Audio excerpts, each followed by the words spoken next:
Developing a thesis about political satire is quite difficult because to resume in some pages a so complicated theme is never easy, above all if the topic in point makes fun of politicians, mocking who is not able to rule a country, through sarcasm, irony, transgression, deflation, and parody, which is satire's one of the dispensable requisites to point out the incompetence and the corruption of political leaders and government actions. Political satire is composed by a direct attack to the rationality of humans and their vices. Moreover, political satire is distinguished from the political protest that does not influence the political process. It is used as a part of a protest, and tends simply to note the error rather than providing a solution. Political satire uses sarcasm and irony to point out the incompetence and the corruption of political leaders and government actions.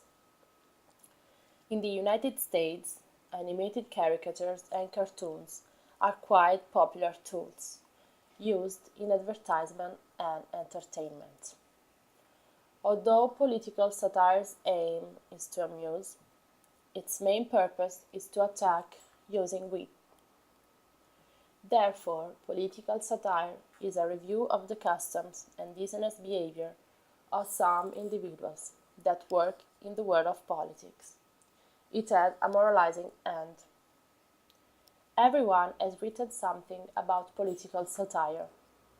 In fact, the bibliography includes sociological studies, books, articles, papers, theses, and debates. While in some countries expressing your views through political satire can be dangerous, in the United States it is considered free speech and it is protected under the First Amendment. The characteristics of political satire are described from the birth of political satire, which comes on the Mayflower to the American coasts, to the most important satirists like Benjamin Franklin, also printer and writer. He created the first political cartoon, Join or Die, published in 1754. Franklin's cartoon depicts a snake cut in 8 pieces, and each piece represents one of the colonies. The image of the snake became the symbol of political unification, and it became part of the American spirit. The cartoon became a symbol of colonial freedom and resistance to what was seen as a British oppression during the American Revolutionary War. In the decades prior to the Civil War, the American humorist and writer Seba Smith was one of the most successful and popular satirists in the United States. Seba Smith's figure of Major Jack Downing, an unlettered Yankee philosopher, enjoyed such success in the 1830s that he was openly imitated. The creation of Downing originated the most effective pattern for American political satire. Another important writer is Mark Twain, who left the mark in the American political satire. He is considered one of the most important American celebrities of his time and the father of the American literature. Twain's major published work is Adventures of Huckleberry Finn. In this novel, the author satirized much of the society mores of the pre-war of the South, but it was banned in many schools because of the offensive language. There are many examples of satire in the Adventures of Huckleberry Finn. Through satire, Mark Twain shares his belief about slavery, human nature, racism, and discrimination towards other races and political news. Another important character who has been one of the 20th century icons was Charlie Chaplin. He was a comic actor and a filmmaker who became famous in the silent era and is considered one of the most important figures of the film industry. He gave a great contribution to political satire with modern times, in which he describes the conditions of the worker during the Second Industrial Revolution. He loses his job, he goes to prison, he finds odd jobs, and at the end he goes away with a girl. This movie represents a political humanist satire, where at the center is a man who is opposed to the machines. Unfortunately, the theme of the movie is very modern. It reminds us of the crisis we are experiencing, which forces millions of workers to work long hours for low-paying jobs. Political satire is very spread in the United States through the late-night shows. We are broadcast in a lot of countries in the world. Some of the most famous American television hosts are David Letterman and His Late Show, broadcast on CBS.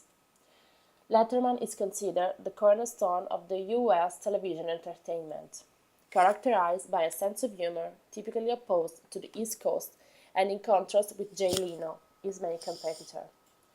Then we have Jimmy Fallon and His Late Night and His Saturday Night Live, broadcast on NBC, in which the host usually interviews the star of the moment.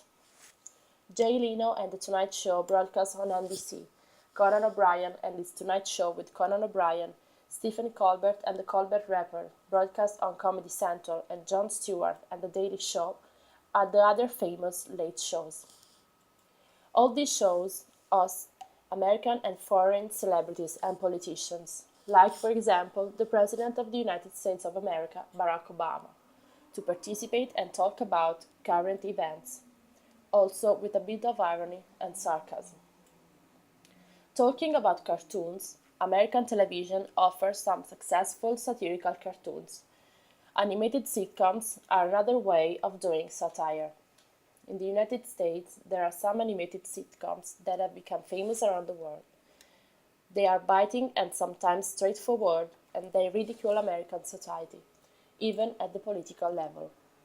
Some of the most popular are The Simpsons, Family Guy, American Dad, and South Park.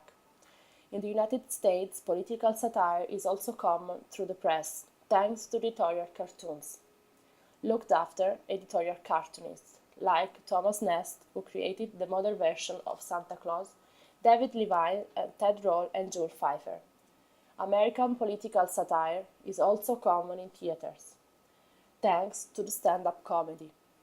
That is a comical style in which comedians perform in front of a live audience.